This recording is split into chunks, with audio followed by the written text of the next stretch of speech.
Hey guys, Trail Mama here. I wanted to give you an update on my Appalachian Trail adventure. So I summited Mount Katahdin on day 98, which was August 6th. So I started the trail on May 1st and I completed it on August 6th. So yay! Oh my gosh, I'm so excited. And it was just the most awesome day. It was just beautiful. There was some clouds in the sky, big white fluffy clouds, very similar to what's up there right now. And the temperature was in the 70s, and it was not very windy, it was not very humid, it was just the most perfect day. It was so perfect as far as the weather, and it was just phenomenal. So I wanted to tell you about that experience. I also want to tell you why I didn't video while I was up there. So I decided that I didn't want to video because I wanted to just like take in all of it. I wanted to like just be in that moment and not be concerned of what to say or not to say or anything like that. So that's why I decided not to. And I apologize if you guys were looking forward to that, but I am going to tell you about my experience. And if you'd like to see pictures, you can see pictures online on Facebook. I have a page called Trail Mama Hikes, so you can check that out if you'd like to see pictures. So anyhow, I'll tell you about the experience. So the day before, I had hiked to Abol Bridge and stayed at the campground there. Stayed in a cabin. There was a rustic cabin that only had bunk beds in it, no electricity, no water, no nothing else. So Chris Payton and I stayed there, and it was great because it actually rained pretty hard overnight, like pretty hard. I don't think it stormed, but the rain was coming down pretty good. And so it was just nice to not have to deal with a wet tent and all of that stuff in the morning. So anyhow, the next morning, we all got up at about 3 a.m. or a little before that. So I was on the trail a little after 3. And the reason why is because part of the trek for the day was going to be difficult, technical. So I wanted to make sure that I had enough time to handle the technical parts of it. So approximately, well, a little more than 10 miles would have been technical. Okay, so I hiked on the AT from Abol Campground to Baxter State Park. Chris and Peyton hiked on Blueberry Ledges from Abol Campground to Baxter State Park. At Baxter, I was greeted by a ranger who gave me a permit to summit Mount Katahdin. I suppose they probably do that as a way to make sure that whoever goes up comes back down, because things can happen. I mean, it's just a reality of what it is, and it's not 100% safe. You're climbing on rocks, you're kind of bouldering and scrambling. Scrambling would be more the right word, up these rocks. And so, like, things can happen. People can get hurt, people could get killed. I'm sure that happens sometimes. It's not something that's out of the realm of possibility. So I think that's probably why they do this permit thing, but I'm not for sure. Anyway, so got my permit and started to head up the mountain. So probably about the first mile after you get into Baxter was pretty mild, and then after that you started climbing on rocks. There became rocks within the trees, great big things that you had to kind of scale up and figure out how to get up. And then eventually you got above the tree line, and then there were a few places that had rebar, which is gear placed into the rocks that are permanently there to help you get up the rock. So there were some places like that.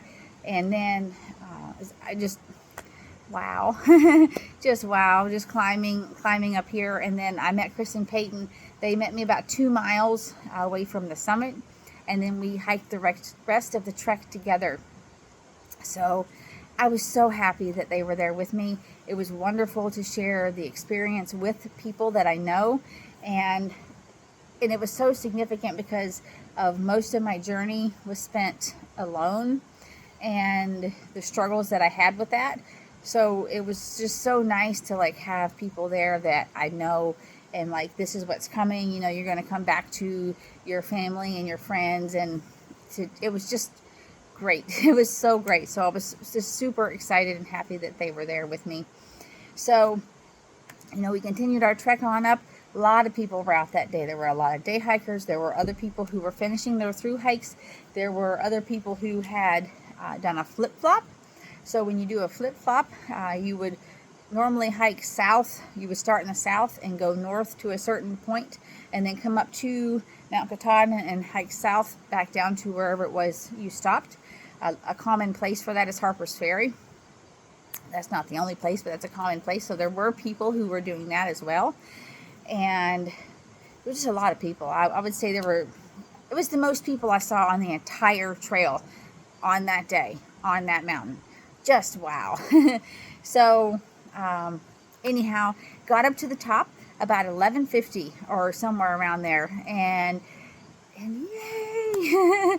Like this thing that I've been chasing for all the time. And it's here, and it's now, and it's just amazing. It's so amazing. So I went over and I climbed up. On the back of the sign is a thing that you can stand on, like a wooden board. And I felt like I had to put my foot up by my head to get up onto it, which isn't totally true, but it was really high. And so I got up there and I was like, yeah, and I just screamed out. I was like, I did it. And I said, oh, you people, I know you don't care, but I just hiked the Appalachian Trail. And like, everybody that was up there was just kind of like in their own little space and enjoying the people they were with and enjoying their snacks or whatever they were doing. And then everybody was like, yay, good job, and it was just such an awesome memory. It's such an awesome memory. So I was just trying to kind of like create some excitement and create my own energy there. And I was just so happy, certainly by no means happy that it was over, but also happy that it was over, right? Like happy that I reached the goal that I set out to do. That at the very beginning, I wasn't for sure if I could do it. And just to get there, to get to there and to just, it was just so phenomenal. And then, right, so then what did we have to do? We had to hike back down to Baxter State Park on the same mountain that we just climbed up, right? So the trek from Baxter to Mount Katahdin is about 5.3 miles. So then back down is about 5.3 miles. Coming down some of that is actually, in my opinion, harder than going up, because when you're going up, you're like facing the rock, you're facing this solid thing, and you can see easily what to grab a hold of and how to get up there and everything. Coming down, you can't grab a hold of something like that, right? Gravity is definitely helping to like help you go down, and sometimes quickly, and so it's just harder. Plus you're like looking out and you're just exposed and you see all this, you can just see everything, right? And so it was definitely, for me, it's a lot of times it's harder going down than it is going up in a lot of these places. So anyhow, we all got down safely and got back to Baxter, where I had a shuttle meet us. The shuttle driver's name was Lloyd. He used to own Katahdin Shuttle. He sold it a few years ago, but still occasionally does shuttles. So he came to do a shuttle for us and take us back to A-Ball Bridge so that we didn't have to walk 10 miles again. So that was super cool. So got back to the car. Probably, it was before 5. I don't know exactly what time it was, but it was before 5. Got the car loaded up and organized and headed home. That's just what happened. And so Chris and Peyton drove me home. Drove me to a town called Bedford. They live in Pittsburgh. And then my daughter Kaylee met me there and brought me the rest of the way home. So I was home about 7:20 in the morning. And so that's kind of cool. I was on Mount Katahdin at noon on one day and back home a little after 7 on the next morning. So like, wow. Just wow. So it was a long car ride, and I so appreciate my friends for bringing me home. If they hadn't been there, I probably would have flown, but that would have taken a couple more days. So this just helped me be able to get back into my life a little bit quicker and streamline things a little bit quicker. So that works out well. So one of the reasons actually I did the trail as quickly as I did had to do with finances, because the longer you're out there, the more money you're spending, number one. Number two, you know, I'm not working while I'm out there, so I'm not earning money, and I still have bills to pay. So, you know, that was helpful to get home so that I could get back to work as soon as I could. So anyhow, now it's about a week later since I summited. Actually, it's exactly 1 week later, and like, I've definitely just getting back into life. So I got home on a Wednesday. That day, my only exercise type thing was mowing the grass, which wasn't exactly exercise, but it kind of was. And the following day, I went to the gym, and that was the only thing I did, like, as far as like moving a whole bunch. No, that's not true. I biked that evening too with some friends. We went 12 miles. And so, like my body wasn't really hurting. I was fatigued some, and I felt tired, but I didn't feel like, you know, like my body wasn't aching and all of that jazz. At the gym that day, I had a real struggle with my heart rate going up. So out on the trail, anytime I felt like my heart rate was super going up, I would like stop and let it calm back down to keep it more steady, which is something that worked well for me out there, just to have it more steady. So I'm not used to my heart rate spiking right now. And so that first day back, and my heart rate's like jacked up, and it's like I just had to slow down and breathe, and and it was totally fine. And I actually ended up like not using the proper weight, and I'm not going to for a while. I'm going to have to just like back off and ease into it, because there's many muscles I haven't been using for a long while. So anyhow, and then the following day, I went back to the gym, and then I started up my burpees again, and I went for a run that evening, as well as got to visit some friends and all of that. So that was great. And so I've been just trying to like ease back into my life today. I felt like I'm definitely back into more of my normal routine of getting up super early, getting in some exercise, and then getting to work and getting on with my day. So like today was my most normal day since I've been home. I actually went back to work yesterday, and so just kind of adjusting to life. So one of the things I'm going to have to battle is something that happens to a lot of people actually when they come off the trail, is depression, just because of the differences in life, right? It's just a very different experience, and while we love our family and our friends and all of that, it's just different. And so I am really going to try to combat that, and I've done pretty well so far, just with staying busy. And I've got to see a whole bunch of my friends, and got to see both of my girls. I went to see my oldest daughter's new apartment, and so I've been busy doing things, and so that has been great so far, and I hope to continue that. So I hope that I don't really have a major time of depression, but that may happen. So like, I know that's a reality. Something else I have to work majorly on right now is my food. I was just consuming so much all the time out on the trail because I needed calories, a lot of calories, like all the time.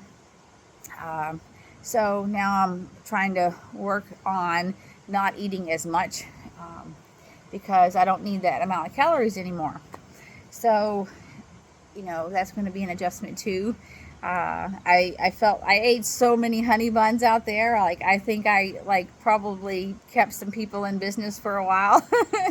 And I actually have not bought any honey buns since I've been off the trail. So yay me. But I did have ice cream cake for breakfast like 3 or 4 mornings. So like, that wasn't the best, but anyway, I had oatmeal today. So working on getting back into my good healthy routines. So that's been great. So anyway, in the coming probably week or so, I'll do another video about some things that I learned while I was on the trail, about some things that are different maybe about me now since doing the trail, and just let you know, I guess, about my experience as a whole. And So I would say I hope I do that in about a week. I am going to have a chat on the 25th at a local church. We will try to live stream it and video it. I don't know for sure if that all will work out, but we're going to try to do that. So if we do get to do that, I will also post that on here so that you guys could check that out if you wanted to. But it will just be a thing where I just talk a little bit about my experience out there, and if people have questions, it's just a good place to do that. So anyhow, thank you guys so much for being a part of this journey. It has been just absolutely amazing to share this with you, and it was just really important to me to do this, because to share it with you guys, because I know that I've had people tell me for years actually that